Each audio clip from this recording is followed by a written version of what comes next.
नारायण नारायण। आज हम पढ़ रहे हैं श्री रामचरितमानस लंका कांड, षष्ठ सोपान, नवान्न परायण 8, मास परायण 26। जो काल स्वरूप हैं, दुष्टों के समूह रूपी वन के भस्म करने वाले अग्नि हैं, गुणों के धाम और ज्ञान घन हैं, एवं शिवजी और ब्रह्मा जी भी जिनकी सेवा करते हैं, उनसे वैर कैसा। अतः वैर छोड़कर उन्हें जानकी जी को दे दो और कृपा निधान परम स्नेही श्री राम जी का भजन करो।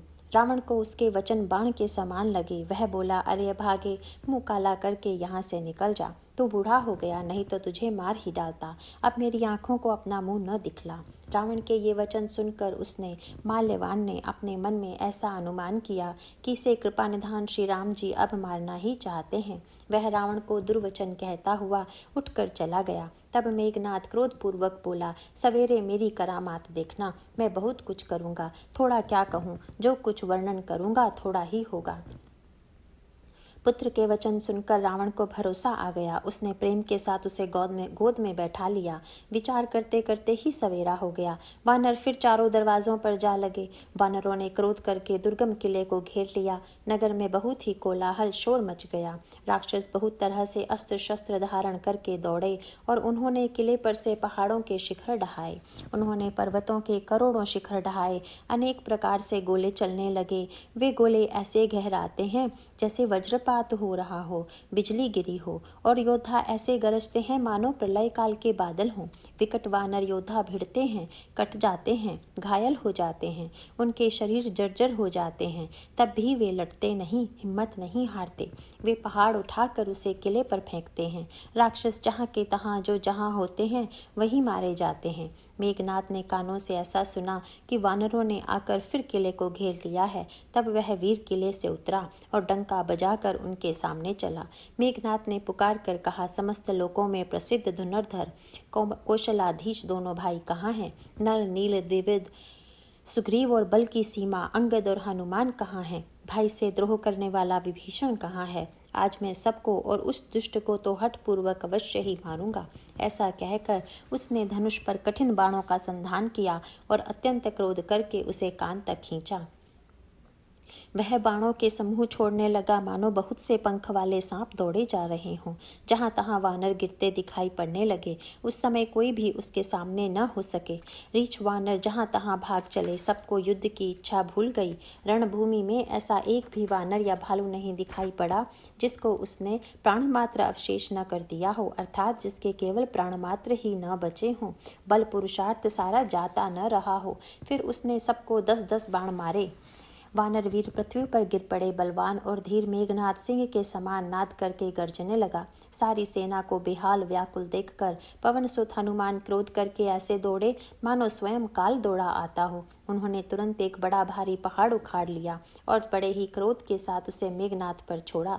पहाड़ को आते देखकर वह आकाश में उड़ गया। उसके रथ, सारथी और घोड़े सब नष्ट हो गए, चूर चूर हो गए। हनुमान जी उसे बार बार ललकारते हैं पर वह निकट नहीं आता, क्योंकि वह उनके बल का मर्म जानता था। तब मेघनाद श्री रघुनाथ जी के पास गया और उसने उनके प्रति अनेकों प्रकार के दुर्वचनों का प्रयोग किया। फिर उसने उन पर अस्त्र शस्त्र तथा और सब हथियार चलाए। प्रभु ने खेल ही में सबको काट कर अलग कर दिया। श्री राम जी का प्रताप सामर्थ्य देखकर वह मूर्ख लज्जित हो गया और अनेकों प्रकार की माया करने लगा। जैसे कोई व्यक्ति छोटा सा सांप का बच्चा हाथ में लेकर गरुड़ को डरावे और उससे खेल करे। शिवजी और ब्रह्मा जी तक बड़े छोटे सभी जिनकी अत्यंत बलवान माया के वश में हैं, नीच बुद्धि निशाचर उनको अपनी माया दिखाता है। आकाश में ऊंचे चढ़कर वह बहुत से अंगारे बरसाने लगा। पृथ्वी से जल की धाराएं प्रकट होने लगी। अनेकों प्रकार के पिशाच तथा पिशाचनियां नाच नाच कर मारो काटो की आवाज करने लगे। वह कभी तो विष्ठा, पीप, खून, बाल और हड्डियां बरसाता था और कभी बहुत से पत्थर फेंके देता था। फिर उसने धूल बरसाकर ऐसा अंधेरा कर दिया कि अपना ही पसारा हुआ हाथ नहीं सूझता था। माया देखकर वानर अकुला उठे। वे सोचने लगे कि इस हिसाब से इसी तरह रहा तो सबका मरण आ बना। यह कौतुक देखकर श्री राम जी मुस्कुराए। उन्होंने जान लिया कि सब वानर भयभीत हो गए हैं। तब श्री राम जी ने एक ही बाण से सारी माया काट डाली, जैसे सूर्य अंधकार के समूह को हर लेता है। तदनंतर उन्होंने कृपा भरी दृष्टि से वानर भालुओं की ओर देखा। जिससे वे ऐसे प्रबल हो गए कि रण में रोकने पर भी नहीं रुकते थे।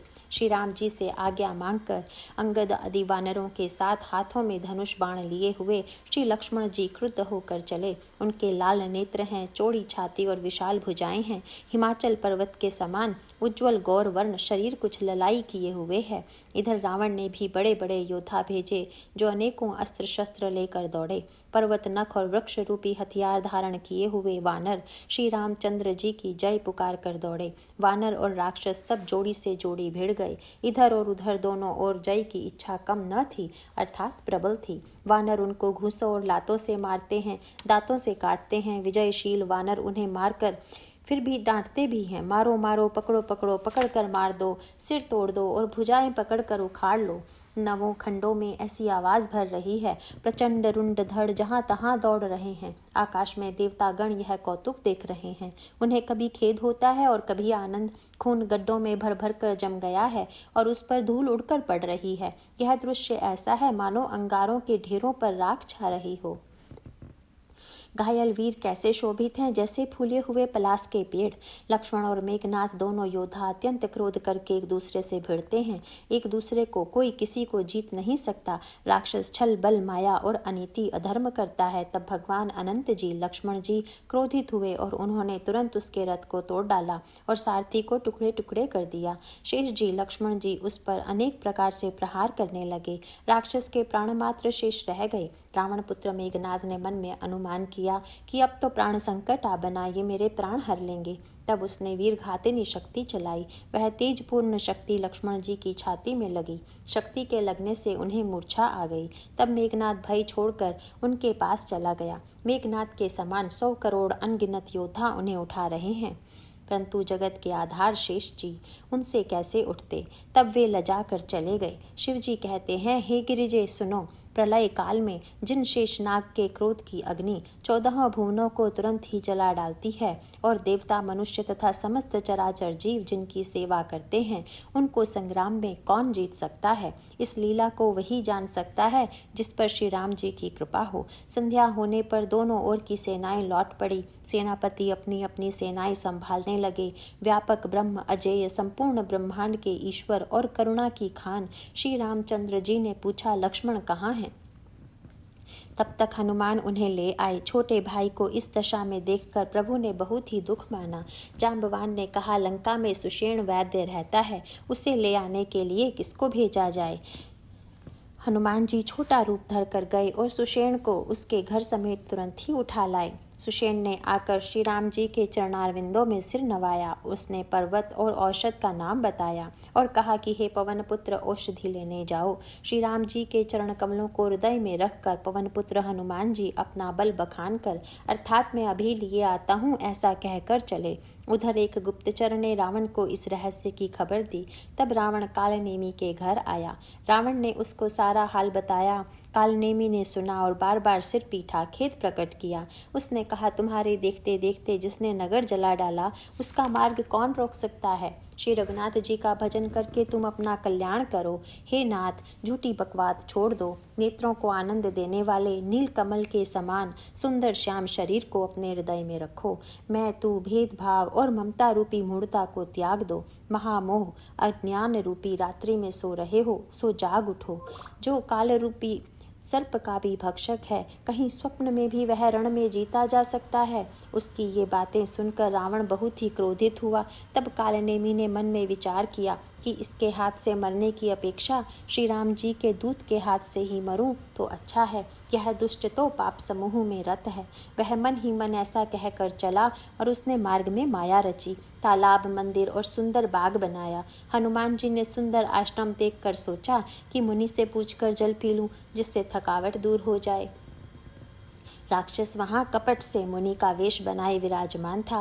वह मूर्ख अपनी माया से मायापति के दूत को मोहित करना चाहता था। मारुति ने उसके पास जाकर मस्तक नवाया। वह श्री राम जी के गुणों की कथा कहने लगा। वह बोला, रावण और राम में महान युद्ध हो रहा है। राम जी जीतेंगे, इसमें संदेह नहीं है। हे भाई, मैं यहाँ रहता हुआ ही सब देख रहा हूँ। मुझे ज्ञान दृष्टि का बहुत बड़ा बल है। हनुमान जी ने उससे जल मांगा तो उसने कमंडलू दे दिया। हनुमान जी ने कहा, थोड़े जल से मैं तृप्त नहीं होने का। तब वह बोला, तालाब में स्नान करके तुरंत लौट आओ तो मैं तुम्हें दीक्षा दूं, जिससे तुम ज्ञान प्राप्त करो। तालाब में प्रवेश करते ही एक मगरी ने अकुलाकर उसी समय हनुमान जी का पैर पकड़ लिया। हनुमान जी ने उसे मार डाला। तब वह दिव्य देह धारण करके विमान पर चढ़कर आकाश को चली। उसने कहा, हे वानर, मैं तुम्हारे दर्शन से पाप रहित हो गई। हे तात, श्रेष्ठ मुनि का श्राप मिट गया। हे कपि, यह मुनि नहीं है, घोर निशाचर है, मेरा वचन सत्य मानो। ऐसा कहकर ज्यों ही वह अप्सरा गई त्यों ही हनुमान जी निशाचर के पास गए। हनुमान जी ने कहा, हे मुने, पहले गुरु दक्षिणा ले लीजिए, पीछे आप मुझे मंत्र दीजिएगा। हनुमान जी ने उसके सिर को पूंछ में लपेटकर उसे पछाड़ दिया। मरते समय उसने अपना राक्षसी शरीर प्रकट किया। उसने राम राम कहकर प्राण छोड़े। यह उसके मुंह से राम नाम का उच्चारण सुनकर हनुमान जी मन में हर्षित होकर चले। उन्होंने पर्वत को देखा पर औषध न पहचान सके। तब हनुमान जी ने एकदम से पर्वत को ही उखाड़ लिया। पर्वत लेकर हनुमान जी रात ही में आकाश मार्ग से दौड़ चले और अयोध्यापुरी के ऊपर पहुंच गए। भरत जी आकाश में अत्यंत विशाल स्वरूप देखा। तब मन में अनुमान किया कि यह कोई राक्षस है। उन्होंने कान तक धनुष को खींचकर बिना फल का एक बाण मारा। बाण लगते ही हनुमान जी राम राम रघुपति का उच्चारण करते हुए मूर्छित होकर पृथ्वी पर गिर पड़े। प्रिय वचन राम नाम सुनकर भरत जी उठ दौड़े और बड़ी उतावली से हनुमान जी के पास आए। हनुमान जी को व्याकुल देखकर उन्होंने हृदय से लगा लिया। बहुत तरह से जगाया पर वे जागते न थे। तब भरत जी का मुख उदास हो गया। वे मन में बड़े दुखी हुए और नेत्रों में अवसाद के आंसुओं का जल भरकर ये वचन बोले, जिस विधाता ने मुझे श्री राम से विमुख किया, उसी ने फिर यह भयानक दुख भी दिया। यदि मन, वचन और शरीर से श्री राम जी के चरण कमलों में मेरा निष्कपट प्रेम हो और यदि श्री रघुनाथ जी मुझ पर प्रसन्न हो तो यह वानर थकावट और पीड़ा से रहित हो जाए। यह वचन सुनते ही कपिराज हनुमान जी कौशलपति श्री रामचंद्र जी की जय हो कहते हुए उठ बैठे। भरत जी ने वानर हनुमान जी को हृदय से लगा लिया। उनका शरीर पुलकित हो गया और नेत्रों में आनंद तथा प्रेम के आंसुओं का जल भर आया। रघुकुल तिलक श्री रामचंद्र जी का स्मरण करके भरत जी के हृदय में प्रीति समाती न थी। भरत जी बोले, हे तात, छोटे भाई लक्ष्मण तथा माता जानकी सहित सुख निधान श्री राम जी की कुशल कहो। वानर हनुमान जी ने संक्षेप में सब कथा कही। सुनकर भरत जी दुखी हुए और मन में पछताने लगे। हा दैव, मैं जगत में क्यों जन्मा, प्रभु के एक भी काम न आया। फिर कुअवसर विपरीत समय जानकर मन में धीरज धरकर बलवीर भरत जी हनुमान जी से बोले, हे तात, तुमको जाने में देरी होगी और सवेरा होते ही काम बिगड़ जाएगा। अतः तुम पर्वत सहित मेरे बाण पर चढ़ जाओ। मैं तुमको वहां भेज दूं जहां कृपा के धाम श्री राम जी हैं। भरत जी की बात सुनकर एक बार तो हनुमान जी के मन में अभिमान उत्पन्न हुआ कि मेरे बोझ से बाण कैसे चलेगा, किंतु फिर श्री रामचंद्र जी के प्रभाव का विचार करके वे भरत जी के चरणों की वंदना करके हाथ जोड़कर बोले, हे नाथ, हे प्रभु, मैं आपका प्रताप हृदय में रखकर तुरंत चला जाऊंगा। ऐसा कहकर आज्ञा पाकर और भरत जी के चरणों की वंदना करके हनुमान जी चले। भरत जी के बाहुबल, शील, सुंदर स्वभाव, गुण और प्रभु के चरणों में अपार प्रेम की मन ही मन बारंबार सराहना करते हुए मारुति श्री हनुमान जी चले जा रहे हैं। वहां लक्ष्मण जी को देखकर श्री राम जी साधारण मनुष्यों के अनुसार समान वचन बोले। आधी रात बीत चुकी, हनुमान नहीं आए। यह कहकर श्री राम जी ने छोटे भाई लक्ष्मण को उठाकर हृदय से लगा लिया और बोले, हे भाई, तुम मुझे कभी दुखी नहीं देख सकते थे। तुम्हारा स्वभाव सदा से ही कोमल था। मेरे हित के लिए तुमने माता पिता को भी छोड़ दिया और वन में जाड़ा, गर्मी और हवा सब सहन किया। हे भाई, वह प्रेम अब कहाँ है? मेरे व्याकुलतापूर्ण वचन सुनकर उठते क्यों नहीं? यदि मैं जानता कि वन में भाई का विछोह होगा तो मैं पिता का वचन, जिसका मानना मेरे लिए परम कर्तव्य था, उसे भी न मानता। पुत्र, धन, स्त्री, घर और परिवार ये जगत में बार बार होते और जाते हैं। परंतु जगत में सहोदर भाई बार बार नहीं मिलता। हृदय में ऐसा विचार कर हे तात जागो। जैसे पंख बिना पक्षी, मणि बिना सर्प और सूंड बिना श्रेष्ठ हाथी अत्यंत दीन हो जाते हैं, हे भाई यदि कहीं जड़ दैव मुझे जीवित रखे तो तुम्हारे बिना मेरा जीवन भी ऐसा ही होगा। स्त्री के लिए प्यारे भाई को खोकर मैं कौन सा मुँह लेकर अवध जाऊंगा। मैं जगत में बदनामी भले ही सह लेता कि राम में कुछ भी वीरता नहीं है जो स्त्री को खो बैठे। स्त्री की हानि से इस हानि को देखते कोई विशेष शक्ति नहीं थी। अब तो हे पुत्र, मेरा निष्ठुर और कठोर हृदय यह अपयश और तुम्हारा शोक दोनों ही सहन करेगा। हे तात, तुम अपनी माता के एक ही पुत्र और उसके प्राणधार हो। इस प्रकार से सुख देने वाले और परम हितकारी जानकर उन्होंने तुम्हें हाथ पकड़कर मुझे सौंपा था। अब मैं जाकर उन्हें क्या उत्तर दूंगा। हे भाई, तुम उठकर मुझे सिखाते समझाते क्यों नहीं। सोच से छुड़ाने वाले श्री राम जी बहुत प्रकार से सोच कर रहे हैं। उनके कमल की पंखुड़ी के समान नेत्रों से विषाद के आंसुओं का जल बह रहा है। शिव जी कहते हैं, हे उमा, श्री रघुनाथ जी एक अद्वितीय और अखंड वियोग रहित हैं। भक्तों पर कृपा करने वाले भगवान ने लीला करके मनुष्य की दशा दिखलाई है। प्रभु के लीला के लिए किए गए प्रलाप को कानों से सुनकर वानरों के समूह व्याकुल हो गए। इतने में ही हनुमान जी आ गए, जैसे करुणा रस के प्रसंग में वीर रस का प्रसंग आ गया हो। श्री राम जी हर्षित होकर हनुमान जी से गले लगकर मिले। प्रभु परम सुजान, चतुर और अत्यंत ही कृतज्ञ हैं। तब वैद्य सुषेण ने तुरंत उपाय किया, जिससे लक्ष्मण जी हर्षित होकर उठ बैठे। प्रभु भाई को हृदय से लगाकर मिले। भालू और वानरों के समूह सब हर्षित हो गए। फिर हनुमान जी ने वैद्य को उसी प्रकार वहां पहुंचा दिया जिस प्रकार वे उस बार पहले उसे ले आए थे। यह समाचार जब रावण ने सुना तब उसने अत्यंत विषाद से बार बार सिर पीटा। वह व्याकुल होकर कुंभकर्ण के पास गया और बहुत से उपाय करके उसने उसको जगाया। कुंभकर्ण जगा, उठ बैठा। वह कैसा दिखाई देता है, मानो स्वयं काल ही शरीर धारण करके बैठा हो। कुंभकर्ण ने पूछा, हे भाई, कहो तो तुम्हारे मुख सूख क्यों रहे हैं। उस अभिमानी रावण ने उससे जिस प्रकार से वह सीता को हर लाया था तब से अब तक की सारी कथा कही। फिर कहा, हे तात, वानरों ने सब राक्षस मार डाले, बड़े बड़े योद्धाओं का भी संहार कर डाला। दुर्मुख, देवशत्रु, देवांतक, मनुष्य भक्षक, भारी योद्धा, अतिकाय और अंकंपन और तथा महोदर आदि दूसरे सभी रणधीर वीर रणभूमि में मारे गए। तब रावण के वचन सुनकर कुंभकर्ण बिलख कर दुखी होकर बोला, अरे मूर्ख, जगजननी जानकी को हरलाकर अब तू कल्याण चाहता है। हे राक्षस राज, तूने अच्छा नहीं किया, अब आकर मुझे क्या जगाया। हे तात, अब भी अभिमान छोड़कर श्री राम जी को भजो तो कल्याण होगा। हे रावण, जिनके हनुमान सरीखे सेवक हैं, वे श्री रघुनाथ जी क्या मनुष्य हैं। हाय भाई, तूने बुरा किया जो पहले ही आकर मुझे यह हाल नहीं सुनाया। हे स्वामी, तुमने उस परम देवता का विरोध किया जिसके शिव, ब्रह्मा आदि देवता सेवक हैं। नारद मुनि ने मुझे जो ज्ञान कहा था वह मैं तुझसे कहता, पर अब तो समय जाता रहा। हे भाई, अब तो अंतिम बार अंकवार भरकर मुझसे मिल ले, मैं जाकर अपने नेत्र सफल करूं। तीनों तापों को छुड़ाने वाले श्याम शरीर, कमल नेत्र श्री राम जी के जाकर दर्शन करूं। श्री रामचंद्र जी के रूप और गुणों को स्मरण करके वह एक क्षण के लिए प्रेम में मग्न हो गया। फिर रावण ने करोड़ों घड़े मदिरा और अनेकों भैंसे मंगवाए। भैंसे खाकर और मदिरा पीकर वह वज्रपात, बिजली गिरने के समान गरजा।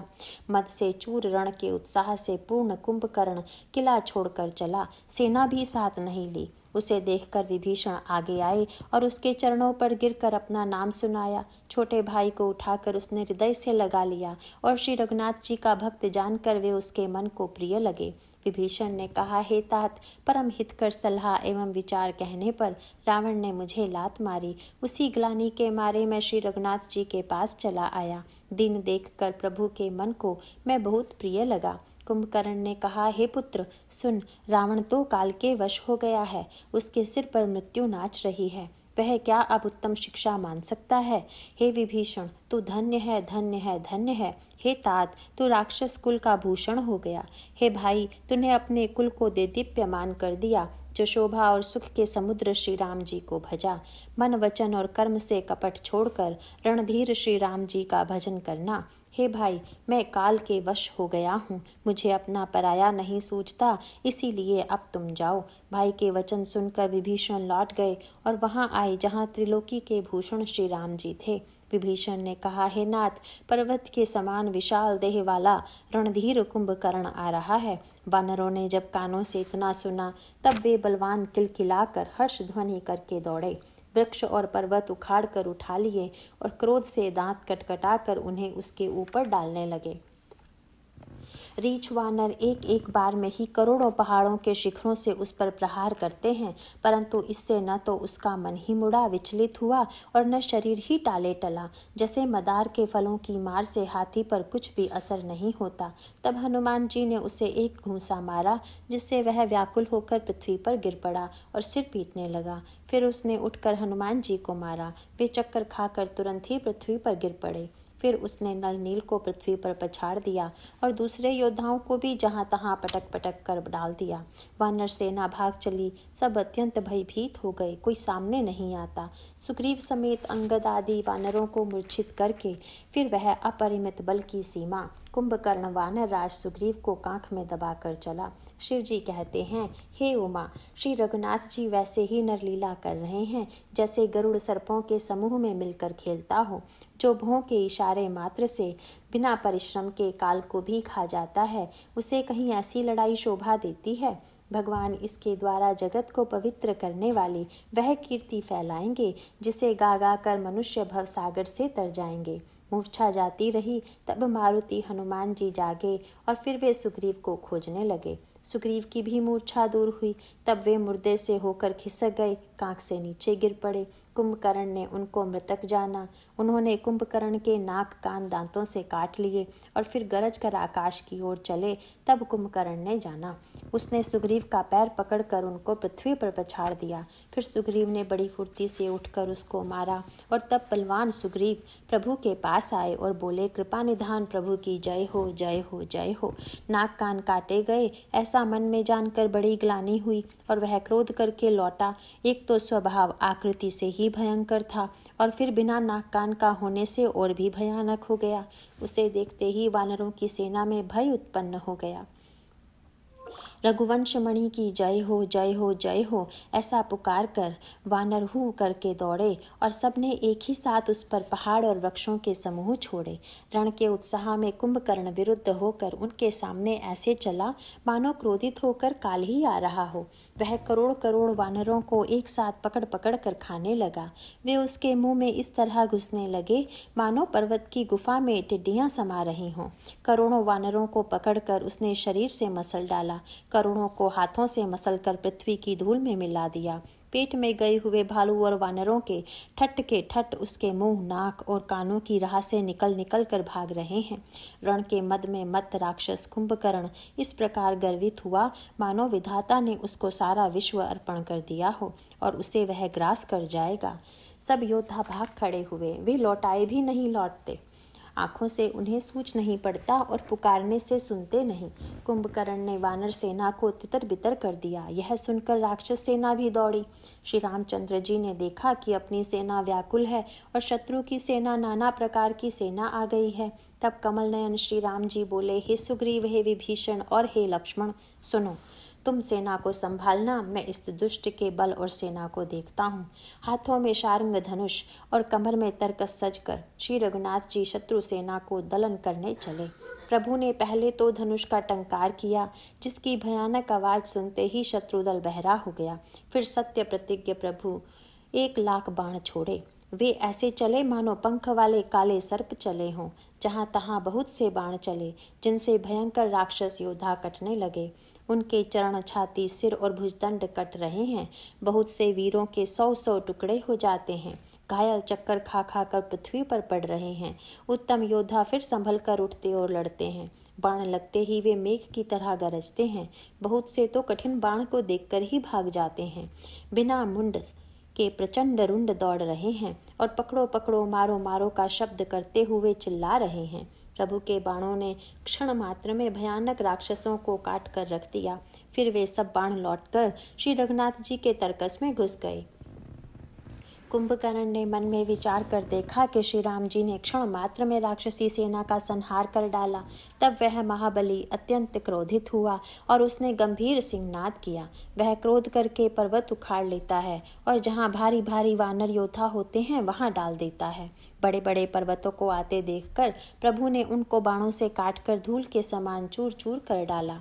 फिर श्री रघुनाथ जी ने क्रोध करके धनुष को तान कर बहुत से अत्यंत भयानक बाण छोड़े। वे बाण कुंभकर्ण के शरीर में घुसकर पीछे से इस प्रकार निकल जाते हैं कि उनका पता ही नहीं चलता, जैसे बिजलियां बादल में समा जाती हैं। उसके काले शरीर से रुधिर बहता हुआ ऐसी शोभा देता है मानो काजल के पर्वत से गिरु के पनाले बह रहे हों। उसे व्याकुल देखकर रीछ वानर दौड़े। वे ज्यों ही निकट आए त्यों ही वह हंसा और बड़ा घोर शब्द करके गरजा तथा करोड़ करोड़ वानरों को पकड़कर वह गजराज की तरह उन्हें पृथ्वी पर पटकने लगा और रावण की दुहाई देने लगा।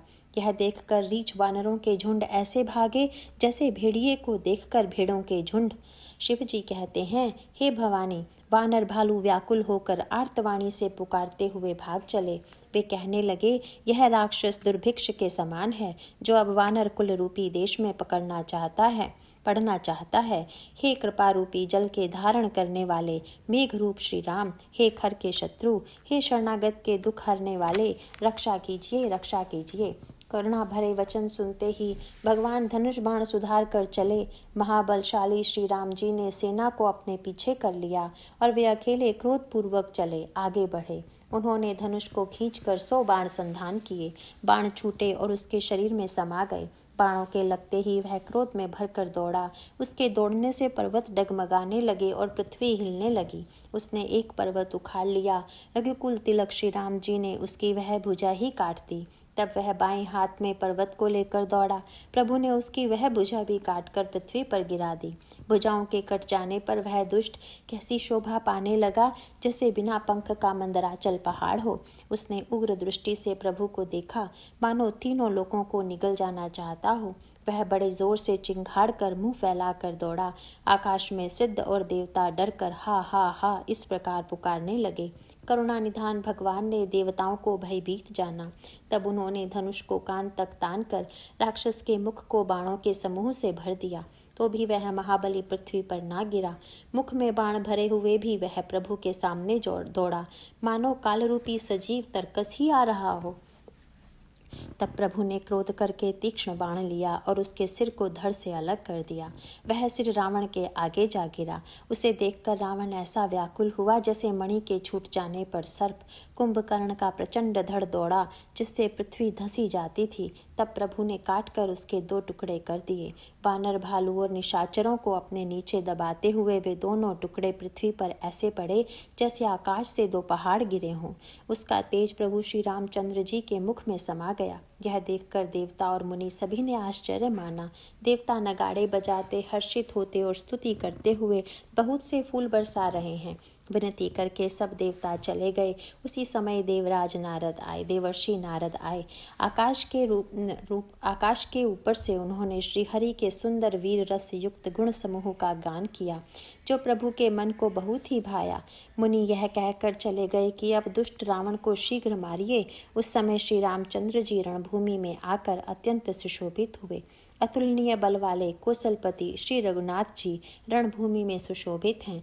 मुख पर पसीने की बूंदें हैं। कमल के समान नेत्र कुछ लाल हो रहे हैं। शरीर पर रक्त के कण हैं। दोनों हाथों से धनुष बाण फिरा रहे हैं। चारों ओर रीछ वानर सुशोभित हैं। तुलसीदास कहते हैं कि प्रभु की इस छवि का वर्णन शेष जी भी नहीं कर सकते, जिनके बहुत से 1000 मुख हैं। शिवजी कहते हैं, हे गिरिजे, कुंभकर्ण जो नीच राक्षस और पाप की खान था, उसे भी श्री राम जी ने अपना परम धाम दे दिया। अतः वे मनुष्य निश्चय ही मंद बुद्धि हैं जो उन श्री राम जी को नहीं भजते। दिन का अंत होने पर दोनों सेनाएं लौट पड़ी। आज के युद्ध में योद्धाओं को बड़ी थकावट हुई, परंतु श्री राम जी की कृपा से वानर सेना का बल उसी प्रकार बढ़ गया जैसे घास पाकर अग्नि बहुत बढ़ जाती है।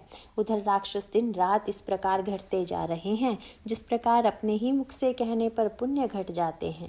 रावण बहुत विलाप कर रहा है। बार बार भाई कुंभकर्ण का सिर कलेजे से लगाता है। स्त्रियां उसके बड़े भारी तेज और बल को बखान कर हाथों से छाती पीट पीट कर रो रही हैं। उसी समय मेघनाथ आया और उसने बहुत सी कथाएं कहकर पिता को समझाया और कहा, कल मेरा पुरुषार्थ देखिएगा। अभी बहुत बड़ाई क्या करूं हे तात, मैंने अपने इष्ट देव से जो बल और रथ पाया था वह बल और रथ अब तक आपको नहीं दिखलाया था।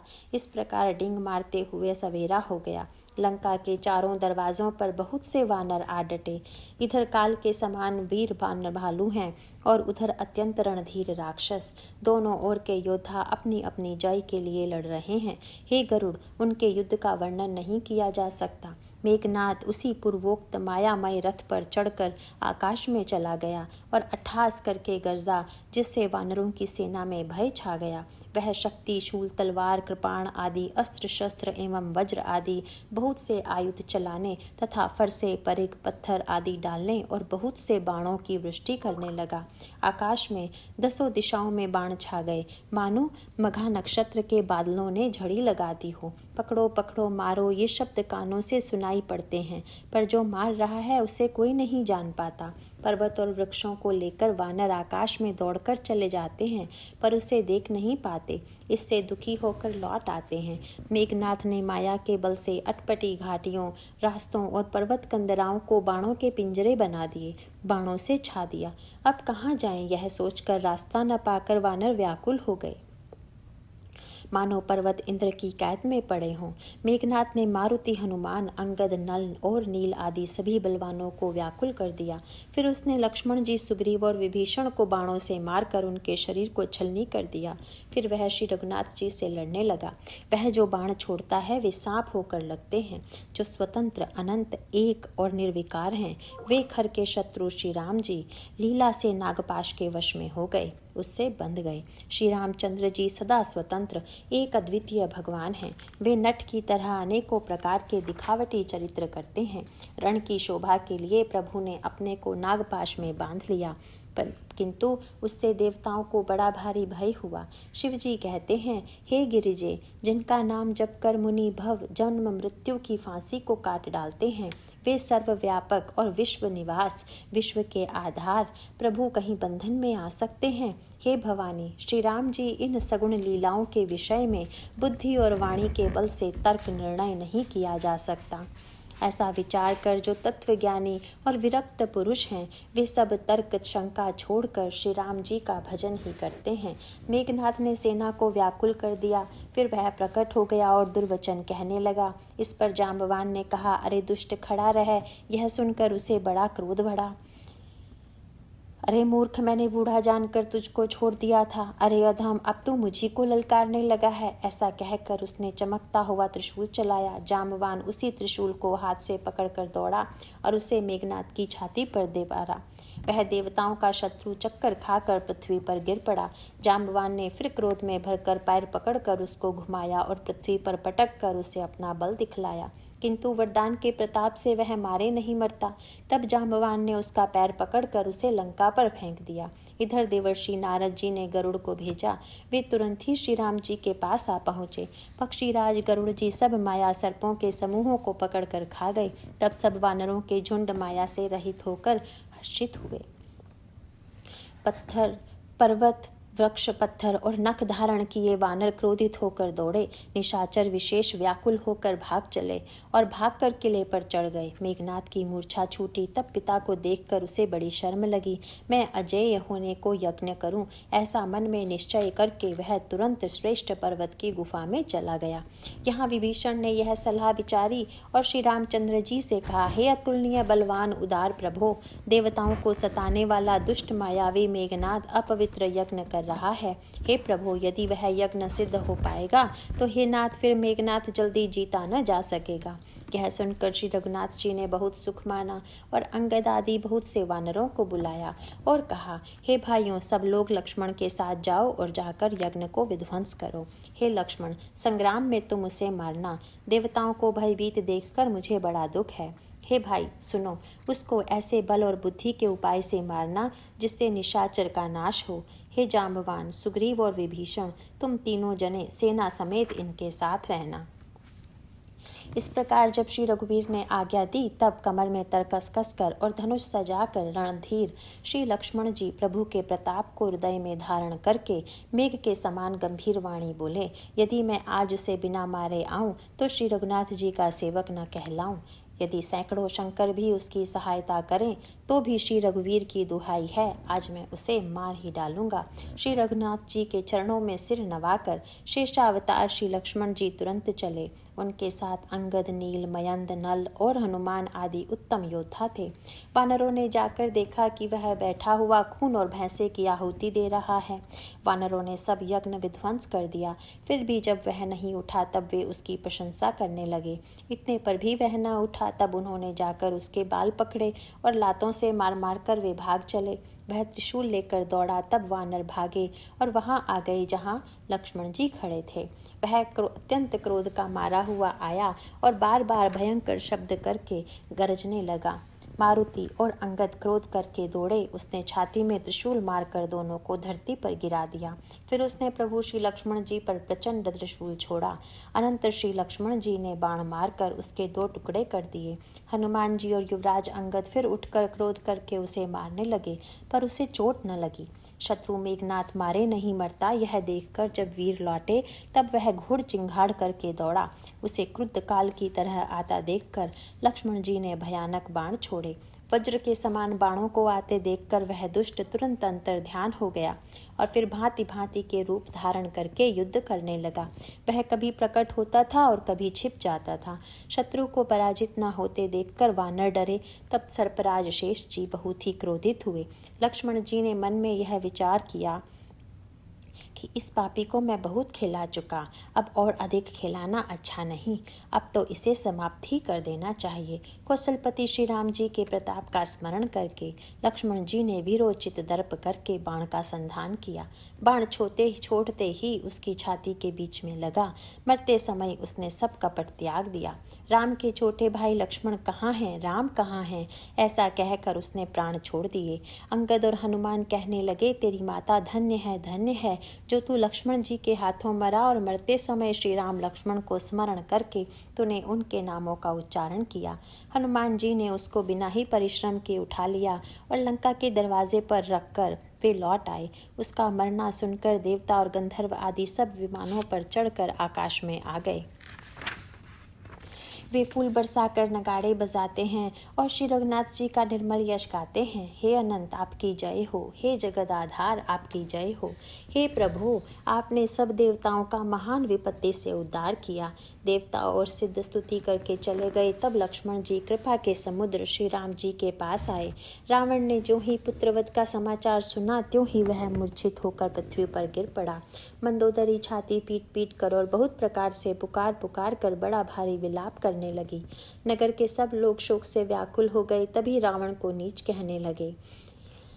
तब रावण ने सब स्त्रियों को अनेकों प्रकार से समझाया कि समस्त जग का यह दृश्य रूप नाशवान है, हृदय में विचार कर देखो।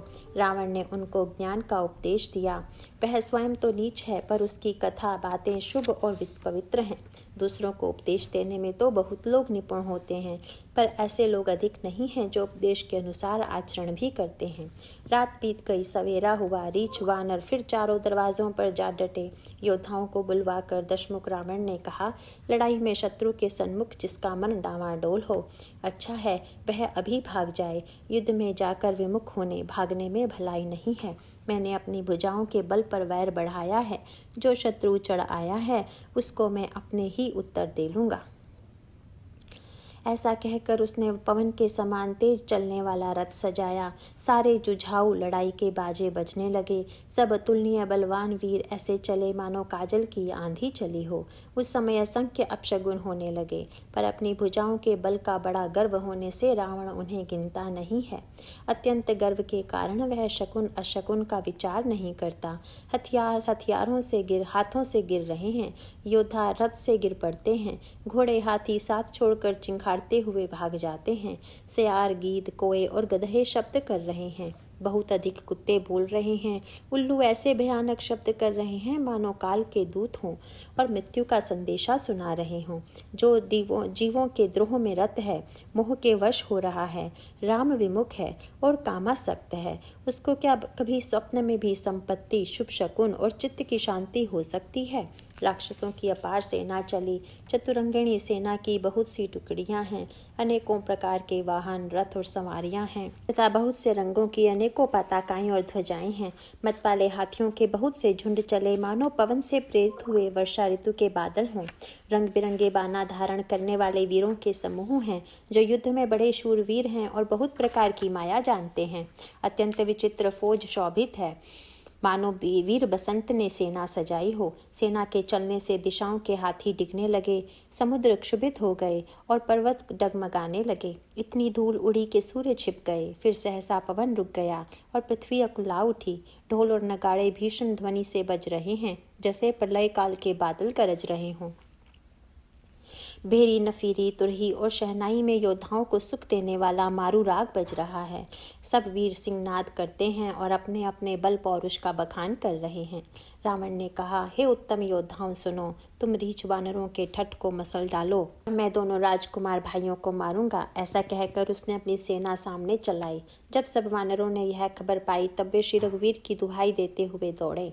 वे विशाल और काल के समान कराल वानर भालू दौड़े, मानो पंख वाले पर्वतों के समूह उड़ रहे हों। वे अनेक वर्णों के हैं, नखदांत पर्वत और बड़े बड़े वृक्ष ही उनके हथियार हैं। वे बड़े बलवान हैं और किसी का भी डर नहीं मानते। रूपी मत वाले हाथी के लिए सिंह रूप श्री राम जी का जय जयकार करके वे उनके सुंदर यश का बखान करते हैं।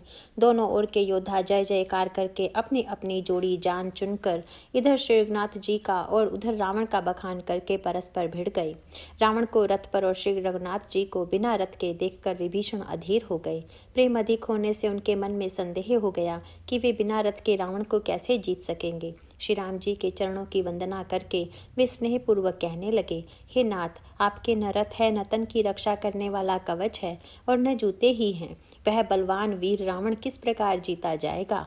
कृपा निधान श्री राम जी ने कहा, हे सखे सुनो, जिससे जय होती है वह रथ दूसरा ही है। शौर्य और धैर्य उस रथ के पहिए हैं, सत्य और शील सदाचार उसकी मजबूत ध्वजा और पताका हैं। बल, विवेक, दम, इंद्रियों का वश में होना और परोपकार, ये चार उसके घोड़े हैं, जो क्षमा, दया और समता रूपी डोरी से रथ में जोड़े हुए हैं। ईश्वर का भजन ही उस रथ को चलाने वाला चतुर सारथी है। वैराग्य ढाल है और संतोष तलवार है। दान फरसा है, बुद्धि प्रचंड शक्ति है। श्रेष्ठ विज्ञान कठिन धनुष है। निर्मल पाप रहित और अचल स्थिर मन तरकस के समान है। शम, मन का वश में होना, अहिंसादि, यम और शौच आदि नियम के बहुत से बाण हैं। ब्राह्मणों और गुरु का पूजन अभेद्य कवच है, जिसके समान विजय का दूसरा उपाय नहीं है। हे सखे, ऐसा धर्ममय रथ जिसके हो, उसके लिए जीतने को कहीं शत्रु ही नहीं है।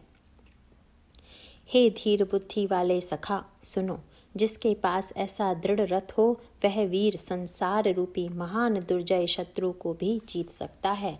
रावण की तो बात ही क्या है। प्रभु के वचन सुनकर विभीषण जी हर्षित होकर उनके चरण कमल पकड़ लिए और कहा, हे कृपा और सुख के समूह श्री राम जी, आपने इसी बहाने मुझे महान उपदेश दिया। उधर से रावण ललकार रहा है और इधर से अंगद और हनुमान, राक्षस और रीछ वानर अपने अपने स्वामी की दुहाई देकर लड़ रहे हैं। ब्रह्मा आदि देवता और अनेकों सिद्ध तथा मुनि विमानों पर चढ़े हुए आकाश से युद्ध देख रहे हैं। शिव जी कहते हैं, हे उमा, मैं भी उस समाज में था। श्री राम जी के रण रंग रणोत्साह की लीला देख रहा था। दोनों ओर के योद्धा रण रस में मतवाले हो रहे हैं। वानरों को श्री राम जी का बल है, इससे वे जयशील हैं, जीत रहे हैं। एक दूसरे से भिड़ते और ललकारते हैं और एक दूसरे को मसल मसल कर पृथ्वी पर डाल देते हैं। वे मारते, काटते, पकड़ते और पछाड़ देते हैं और सिर तोड़कर उन्हीं सिरों से दूसरों को मारते हैं, पेट फाड़ते हैं, भुजाएं उखाड़ते हैं और योद्धाओं को पैर पकड़कर पृथ्वी पर पटक देते हैं। राक्षस योद्धाओं को भालू पृथ्वी में गाड़ देते हैं और ऊपर से बहुत सी बालू डाल देते हैं। युद्ध में शत्रुओं से विरुद्ध हुए वीर वानर ऐसे दिखाई पड़ते हैं मानो बहुत से क्रोधित काल हों। क्रोधित हुए काल के समान वे वानर खून बहाते हुए शरीरों से शोभित हो रहे हैं। वे बलवान वीर राक्षसों की सेना के योद्धाओं को मसलते और मेघ की तरह गरजते हैं, डांट कर चपेटों से मारते, दांतों से काट कर लातों से पीस डालते हैं। वानर भालू चिंघाड़ते और ऐसा छल बल करते हैं जिससे दुष्ट राक्षस नष्ट हो जाएं। वे राक्षसों के गाल पकड़कर फाड़ डालते हैं, छाती चीर डालते हैं और उनकी अंतड़ियां निकाल कर गले में डाल लेते हैं। वे वानर ऐसे देख पड़ते हैं मानो प्रहलाद के स्वामी श्री नरसिंह भगवान अनेकों शरीर धारण करके युद्ध के मैदान में क्रीड़ा कर रहे हों। पकड़ो मारो काटो पछाड़ो आदि घोर शब्द आकाश और पृथ्वी में भर गए हैं। श्री रामचंद्र जी की जय हो, जो सचमुच तृण से वज्र और वज्र से तृण कर देते हैं, निर्बल को सबल और सबल को निर्बल कर देते हैं। अपनी सेना को विचलित होते हुए देखा तब 20 भुजाओं में 10 धनुष लेकर रावण रथ पर चढ़कर गर्व करके लौटो लौटो कहता हुआ चला। रावण अत्यंत क्रोधित होकर दौड़ा। वानर हुंकार करते हुए लड़ने के लिए उसके सामने चले। उन्होंने हाथों में वृक्ष, पत्थर और पहाड़ लेकर रावण पर एक ही साथ डाले। पर्वत उसके वज्र तुल्य शरीर में लगते ही तुरंत टुकड़े टुकड़े होकर फूट जाते हैं।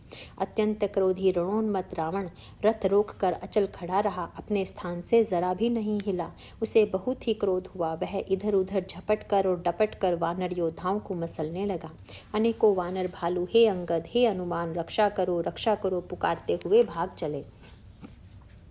हे रघुवीर, हे गोसाई, रक्षा कीजिए, यह दुष्ट काल की भांति हमें खा रहा है।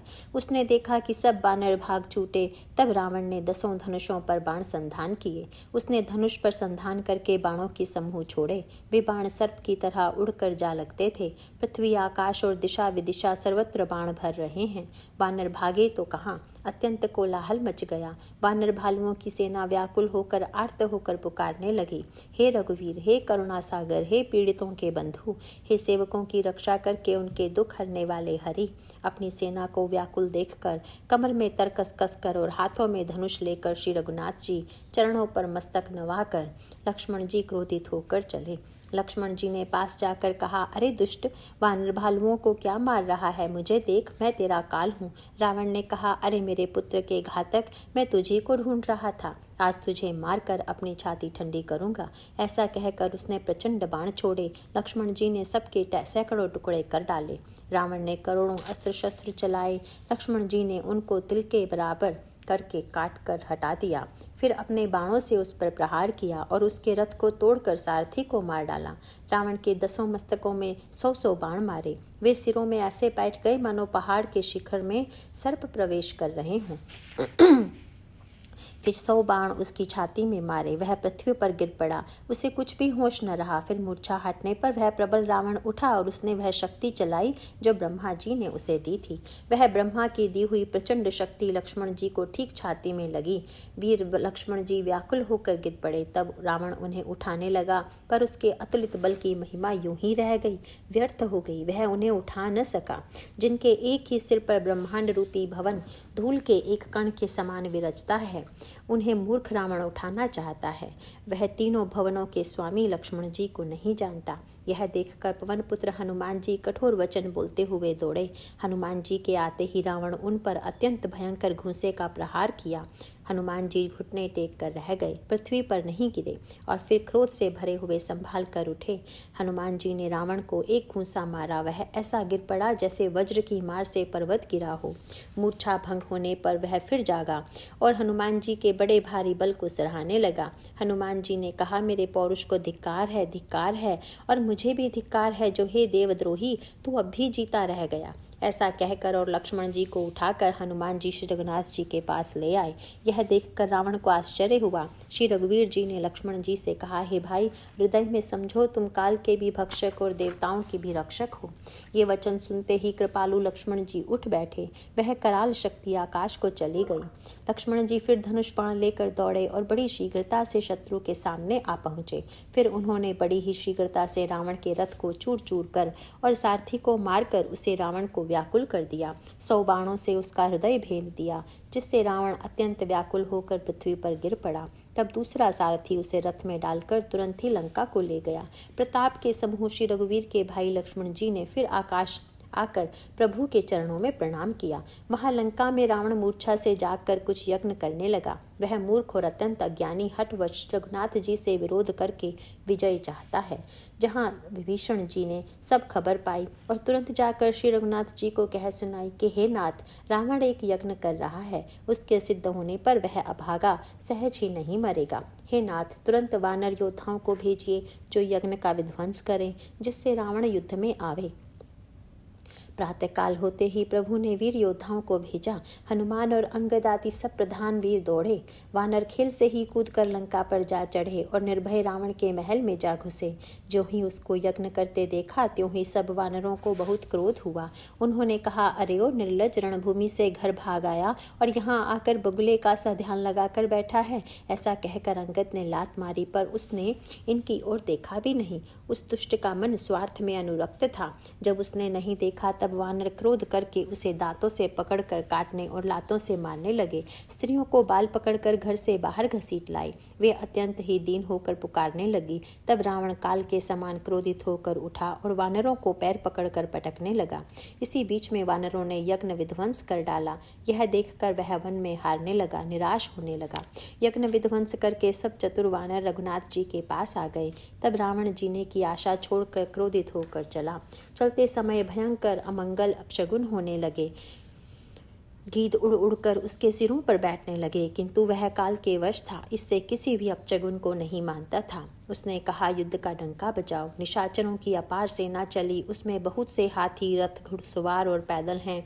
वे दुष्ट प्रभु के सामने कैसे दौड़े, जैसे पतंगों के समूह अग्नि की ओर जलने के लिए दौड़ते हैं। इधर देवताओं ने स्तुति की कि हे श्री राम जी, इसने हमको दारुण दुख दिए हैं, अब आप इसे अधिक न खेलाइए। जानकी जी बहुत ही दुखी हो रही हैं। देवताओं के वचन सुनकर प्रभु मुस्कुराए। फिर श्री रघुवीर ने उठकर बाण सुधारे। मस्तक पर जटाओं के जूड़े को कसकर बांधे हुए हैं। उसके बीचों बीच पुष्प गुथे हुए हैं, शोभित हो रहे हैं।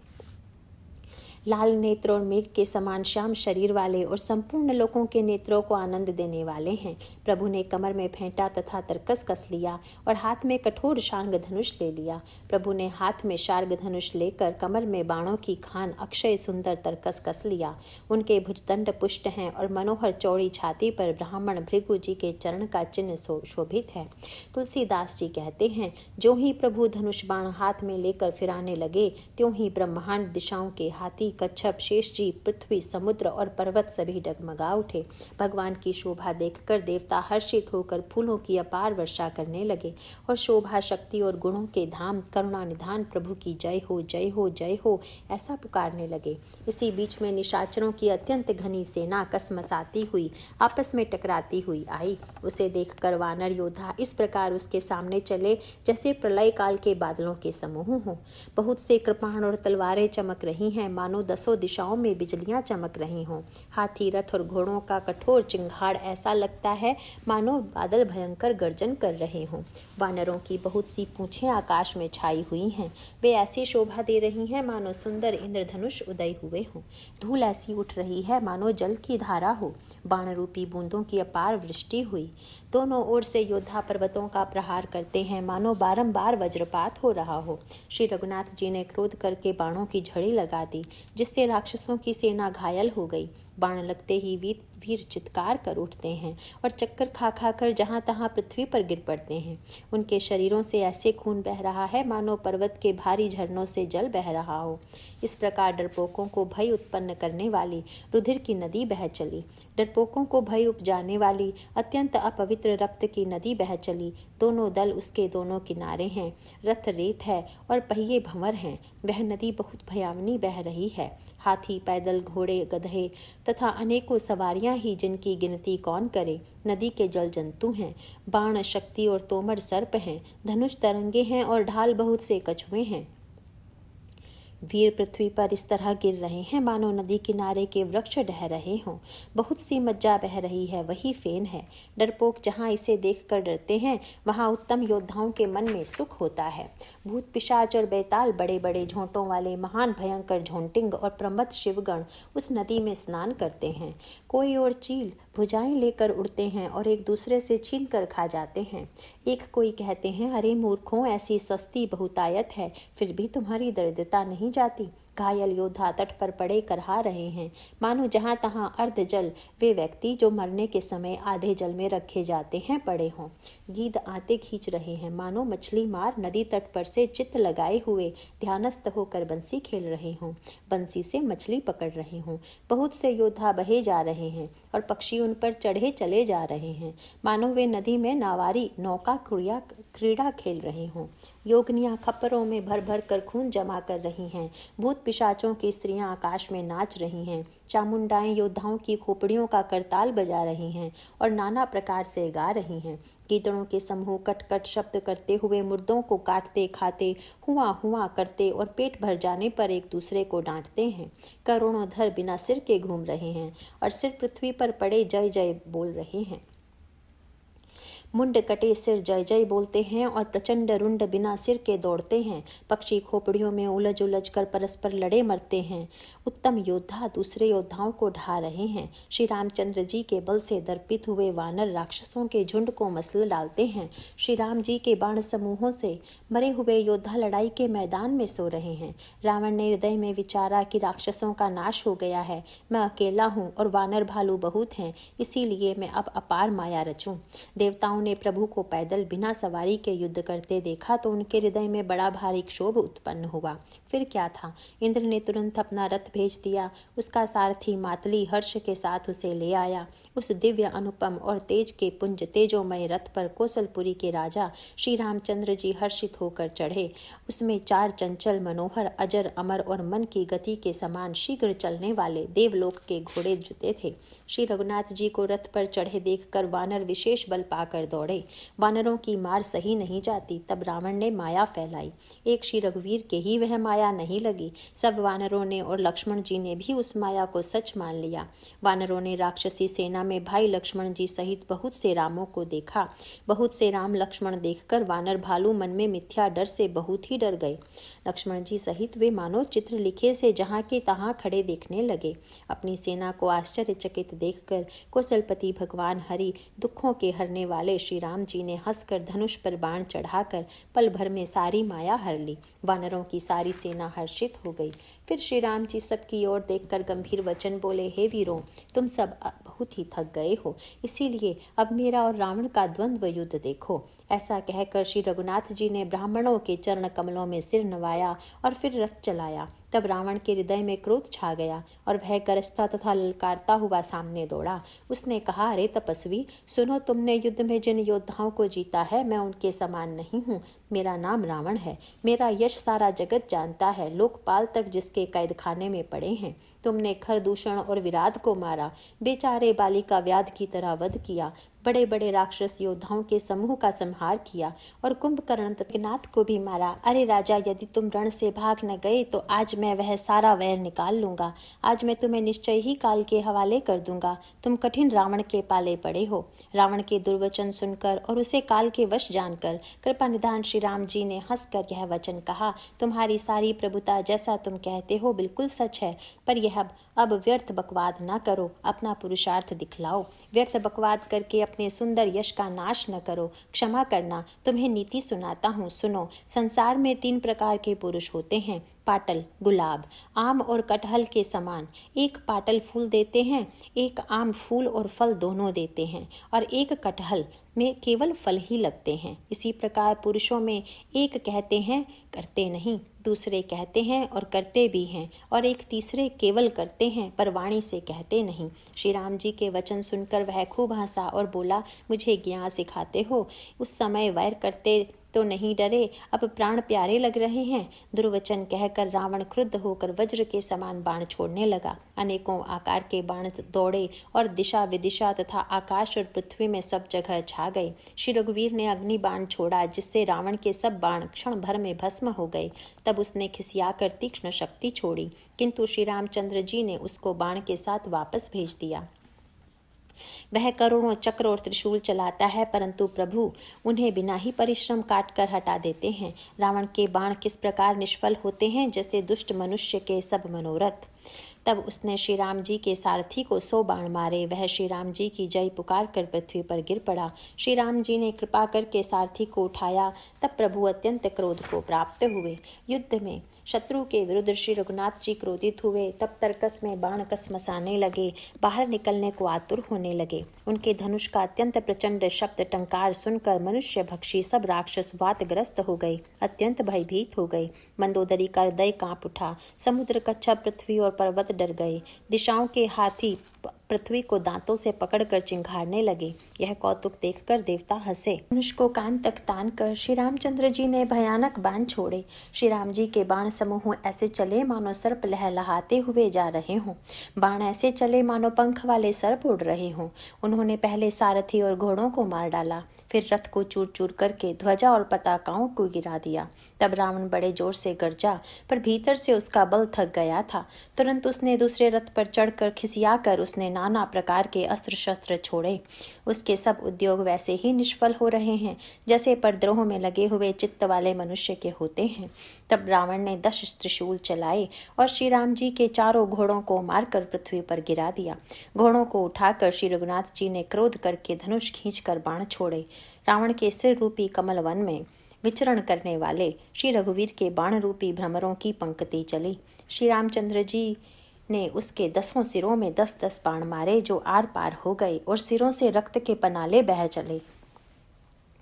रुधिर बहते हुए ही बलवान रावण दौड़ा। प्रभु ने फिर धनुष पर बाण संधान किया। श्री रघुवीर ने 30 बाण मारे और 20 भुजाओं समेत 10 सिर काटकर पृथ्वी पर गिरा दिए। सिर और हाथ काटते ही फिर नए हो गए। श्री राम जी ने फिर भुजाओं और सिरों को काट गिराया। इस तरह प्रभु ने बहुत बार भुजाएं और सिर काटे, परंतु काटते ही वे तुरंत फिर नए हो गए। प्रभु बार बार उसकी भुजा और सिरों को काट रहे हैं, क्योंकि कौशलपति श्री राम जी बड़े कौतुकी हैं। आकाश में सिर और बाहु ऐसे छा गए हैं मानो असंख्य केतु और राहु हों, मानो अनेकों राहु और केतु रुधिर बहाते हुए आकाश मार्ग से दौड़ रहे हों। श्री रघुवीर के प्रचंड बाणों के बार बार लगने से वे पृथ्वी पर गिरने नहीं पाते। एक एक बाण से समूह के समूह सिर छिदे हुए आकाश में उड़ते ऐसी शोभा दे रहे हैं मानो सूर्य की किरणें क्रोध करके जहां तहां राहुओं को पिरो रही हों। जैसे जैसे प्रभु उसके सिरों को काटते हैं वैसे वे अपार होते जाते हैं। जैसे विषयों का सेवन करने से काम उन्हें भोगने की इच्छा दिन प्रतिदिन नया नया बढ़ता जाता है। सिरों की बाढ़ देखकर रावण को अपना मरण भूल गया और बड़ा गहरा क्रोध हुआ। वह महान अभिमानी मूर्ख गर्जा और 10 धनुषों को तान कर दौड़ा। रणभूमि में रावण ने क्रोध किया और बाण बरसाकर श्री रघुनाथ जी के रथ को ढक दिया। एक दंड घड़ी तक रथ दिखलाई न पड़ा, मानो कुहरे में सूर्य छिप गया हो। जब देवताओं ने हाहाकार किया तब प्रभु ने क्रोध करके धनुष उठाया और शत्रु के बाणों को हटाकर उन्होंने शत्रु के सिर काटे और उनसे दिशा विदिशा आकाश और पृथ्वी सबको पाट दिया। काटे हुए सिर आकाश मार्ग से दौड़ते हैं और जय जय की ध्वनि करके भय उत्पन्न करते हैं। लक्ष्मण और वानर राज सुग्रीव कहाँ हैं? कौशलपति रघुवीर कहाँ हैं? राम कहाँ हैं? यह कहकर सिरों के समूह दौड़े। उन्हें देखकर वानर भाग चले। तब धनुष संधान करके रघुकुल मणि श्री राम जी ने हंसकर बाणों से उन सिरों को भली भांति बेध डाला। हाथों में मुंडों की मालाएं लेकर बहुत सी कलिकाएं झुंड की झुंड मिलाकर इकट्ठी हुई और वे रुधिर की नदी में स्नान करके चली, मानो संग्राम रूपी वट वृक्ष की पूजा करने जा रही हूँ। फिर रावण ने क्रोधित होकर प्रचंड शक्ति छोड़ी। वह विभीषण के सामने ऐसी चली जैसे काल यमराज का दंड हो। अत्यंत भयानक शक्ति को आती देख और यह विचार कर कि मेरा प्रण शरणागत के दुख का नाश करना है, श्री राम जी ने तुरंत ही विभीषण को पीछे कर लिया और सामने होकर वह शक्ति स्वयं सह ली। शक्ति लगने से उन्हें कुछ मूर्छा हो गई। प्रभु ने तो यह लीला की, पर देवताओं को व्याकुलता हुई। प्रभु को श्रम शारीरिक कष्ट प्राप्त हुआ देखकर विभीषण क्रोधित हो हाथ में गदा लेकर दौड़े और बोले, अरे अभागे मूर्ख नीच दुर्बुद्धि, तूने देवता मनुष्य मुनि नाग सभी से विरोध किया। तूने आदर सहित शिव जी को सिर चढ़ाए, इसी से एक एक करके बदले में करोड़ों पाए। उसी कारण से अरे दुष्ट तू अब तक बचा है, किंतु अब काल तेरे सिर पर नाच रहा है। अरे मूर्ख तू राम विमुख होकर संपत्ति सुख चाहता है। ऐसा कहकर विभीषण ने रावण की छाती के बीचों बीच गदा मारी। बीच छाती में कठोर गदा की घोर और कठिन चोट लगते ही वह पृथ्वी पर गिर पड़ा। उसके 10 मुख से रुधिर बहने लगा। वह अपने को फिर संभाल कर क्रोध में भरकर दौड़ा।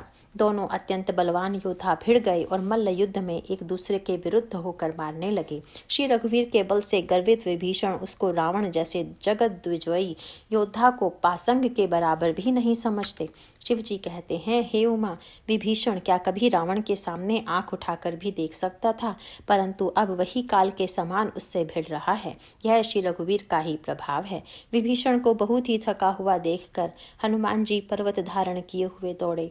उन्होंने उस पर्वत से रावण के रथ, घोड़े और सारथी का संहार कर डाला और उसके सीने पर लात मारी। रावण खड़ा रहा, पर उसका शरीर अत्यंत कांपने लगा। विभीषण वहां गए जहां सेवकों के रक्षक श्री राम जी थे।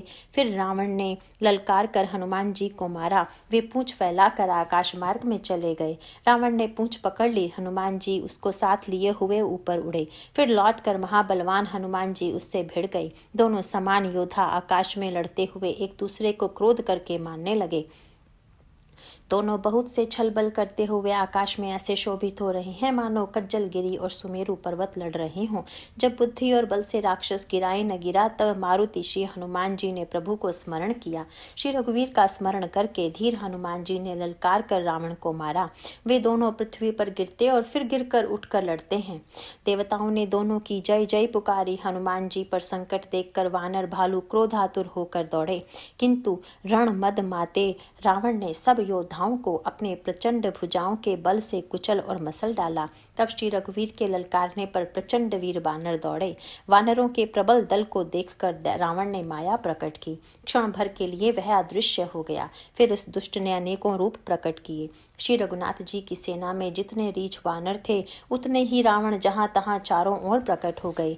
वानरों ने अपरिमित रावण देखे। भालू और वानर सब जहां तहां इधर उधर भाग चले। वानर धीरज नहीं धरते। हे लक्ष्मण जी, हे रघुवीर, बचाइए बचाइए, यूं पुकारते हुए वे भागे जा रहे हैं। दसों दिशाओं में करोड़ों रावण दौड़ते हैं और घोर कठोर भयानक गर्जन कर रहे हैं। सब देवता डर गए और ऐसा कहते हुए भाग चले कि ही भाई, अब जय की आशा छोड़ दो। एक ही रावण ने सब देवताओं को जीत लिया था, अब तो बहुत से रावण हो गए हैं। इससे अब पहाड़ की गुफाओं का आश्रय लो, अर्थात उनमें छिप रहो। वहां ब्रह्मा, शंभु और ज्ञानी मुनि ही डटे रहे, जिन्होंने प्रभु की कुछ महिमा जानी थी। जो प्रभु का प्रताप जानते थे, वे निर्भय डटे रहे। वानरों ने शत्रुओं बहुत से रावणों को सच्चा ही मान लिया। इससे सब वानर भालू विचलित होकर, हे कृपालु रक्षा कीजिए, यूं पुकारते हुए भय से व्याकुल होकर भाग चले। अत्यंत बलवान रण बांकुरे हनुमान जी, अंगद, नील और नल लड़ते हैं और कपट रूपी भूमि से अंकुर की भांति उपजे हुए कोटि कोटि योद्धा रावणों को मसलते हैं। देवताओं और वानरों को विकल देखकर कौशलपति श्री राम जी हंसे और शांग धनुष पर एक बाण चढ़ाकर माया के बने हुए सब रावणों को मार डाला। प्रभु ने क्षण भर में सब माया काट डाली, जैसे सूर्य के उदय होते ही अंधकार की राशि फट जाती है, नष्ट हो जाती है। अब एक ही रावण को देखकर देवता हर्षित हुए और उन्होंने लौटकर प्रभु पर बहुत से पुष्प बरसाए। श्री रघुनाथ जी ने भुजा उठाकर सब वानरों को लौटाया। तब वे एक दूसरे को पुकार पुकार कर लौट आए। प्रभु का बल पाकर रिक्ष वानर दौड़ पड़े। जल्दी से कूद कर वे रणभूमि में आ गए। देवताओं को श्री राम जी की स्तुति करते देखकर रावण ने सोचा, मैं इनकी समझ में एक हो गया, परंतु इन्हें यह पता नहीं कि इनके लिए मैं एक ही बहुत हूँ। और कहा, अरे मूर्खों, तुम तो सदा के ही मेरे मराइल, मेरी मार खाने वाले हो। ऐसा कहकर वह क्रोध करके आकाश पर देवताओं की ओर दौड़ा। देवता हाहाकार करते हुए भागे। रावण ने कहा, दुष्टों, मेरे आगे कहाँ जा सकोगे। देवताओं को व्याकुल देखकर अंगद दौड़े और उछलकर रावण का पैर पकड़कर उन्होंने उसको पृथ्वी पर गिरा दिया। उसे पकड़कर पृथ्वी पर गिराकर लात मारकर बालीपुत्र अंगद प्रभु के पास चले गए। रावण संभल कर उठा और बड़े भयंकर कठोर शब्द से गर्जन करने लगा। वह दर्प करके 10 धनुष चढ़ाकर उन पर बहुत से बाण संधान करके बरसाने लगा। उसने सब योद्धाओं को घायल और भय से व्याकुल कर दिया और अपना बल देखकर वह हर्षित होने लगा। तब श्री रघुनाथ जी ने रावण के सिर, भुजाएं, बाण और धनुष काट डाले, पर वे फिर बहुत बढ़ गए। जैसे तीर्थ में किए हुए पाप बढ़ जाते हैं, कई गुना अधिक भयानक फल उत्पन्न करते हैं। शत्रु के सिर और भुजाओं की बढ़ती देखकर रीछ वानरों को बहुत ही क्रोध हुआ। वह मूर्ख भुजाओं के और सिरों के कटने पर भी नहीं मरता। ऐसा कहते हुए भालू और वानर योद्धा क्रोध करके दौड़े। पालीपुत्र अंगद, मारुति, हनुमान जी, नल, नील, वानर राज सुग्रीव और द्विविध आदि बलवान उस पर वृक्ष और पर्वतों का प्रहार करते हैं। वह उन्हीं पर्वतों और वृक्षों को पकड़कर वानरों को मारता है। कोई एक वानर नखों से शत्रु के शरीर को फाड़कर भाग जाते हैं, तो कोई उसे लातों से मारकर। तब नल और नील रावण के सिरों पर चढ़ गए और और नखों से उसके ललाट को फाड़ने लगे। खून देखकर उसके हृदय में बड़ा दुख हुआ। उसने उनके पकड़ने के लिए हाथ फैलाए, पर वे पकड़ में नहीं आते, क्योंकि हाथों के ऊपर ही ऊपर फिरते हैं, मानो दो भौरे कमलों के वन में विचरण कर रहे हों। तब उसने क्रोध करके उछल कर दोनों को पकड़ लिया। पृथ्वी पर पटकते समय वे उसकी भुजाओं को मरोड़ कर भाग छूटे। उसने क्रोध करके हाथों में 10 धनुष लिए और वानरों को बाणों से मारकर घायल कर दिया। हनुमान जी आदि सब वानरों को मूर्छित करके और संध्या का समय पाकर रावण हर्षित हुआ। समस्त वानर वीरों को मूर्छित देखकर रणधीर जांबवान दौड़े। जांबवान के साथ जो भालू थे वे पर्वत और वृक्ष धारण किए रावण को ललकार ललकार कर मारने लगे। बलवान रावण क्रोधित हुआ और पैर पकड़ पकड़ कर वह अनेकों योद्धाओं को पृथ्वी पर पटकने लगा। जांबवान ने अपने दल का विध्वंस देखकर क्रोध करके रावण की छाती में लात मारी। छाती में लात का प्रचंड आघात लगते ही रावण व्याकुल होकर रथ से पृथ्वी पर गिर पड़ा। उसने 20 हाथों में भालुओं को पकड़ रखा था। ऐसा जान पड़ता था मानो रात्रि के समय भोरे कमलों में फंसे हुए हों। उसे मूर्छित देखकर फिर लात मारकर वृक्षराज जांबवान प्रभु के पास चले गई। रात्रि जानकर सारथी रावण को रथ में डालकर उसे होश में लाने का उपाय करने लगा। मूर्छा दूर होने पर सब रीछ वानर प्रभु के पास आए। उधर सब राक्षसों ने बहुत ही भयभीत होकर रावण को घेर लिया।